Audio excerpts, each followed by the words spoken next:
Pack my husband's breakfast, snacks and lunch with me.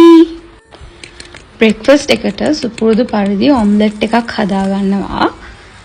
හැබැයි අද නම් සෑන්ඩ්විච් එකක් නෙමෙයි හදන්න යන්නේ. අපි ඔම්ලට් එක දාලා ඒකත් එක්ක සොසේජස් ටිකක් බෙදලා ඊට පස්සේ පාන් ටෝස්ට් කරලා ඒකට බටර් මාමයිඩ් ගාලා තමයි දාගන්න යන්නේ. මේ තියෙන පාන් ටික ඊට පස්සේ සොසේජස් උයි ඔම්ලට් එකයි දාලා breakfast එක ready.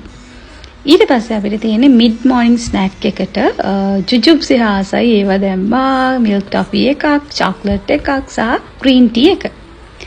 ඊට පස්සේ lunch එකට මෙන්න මෙහෙම පිළියෙල වෙමින් තියෙන්නේ salad එකක් එක්ක chicken වටක්කා තමයි දාන්නේ. husband ගොඩක් කැමති salad කන්න මං වගේ නෙමෙයි. ඉතින් salad උත් ගොඩක් දාලා මේ විදිහට lunch එකත් pack කරගත්තා. ඊට පස්සේ ඩෙසර්ට් එකට විශේෂ දෙයක් දාගත්තා. දියුල් ගොඩක් අය ආසම් පළතුරක්. හැබැයි මම නම් එච්චර ආස නැහැ.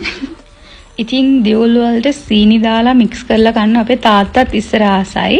ඉතින් ඒ විදිහට හදලා මික්ස් කරේ නෑ මම. එයාට හැන්දක් දැම්මා මික්ස් කරගෙන කන්න. මෙන්න මෙහෙම එකත් පැක් කරගත්තා දියුල් චුට්ටක්. ඊට පස්සේ සුපුරුදු පරිදි පොඩි නෝට් එකකුත් ඇඩ් කරා. ඊට පස්සේ ඔක්කොම මීල්ස් ටික රෙඩි.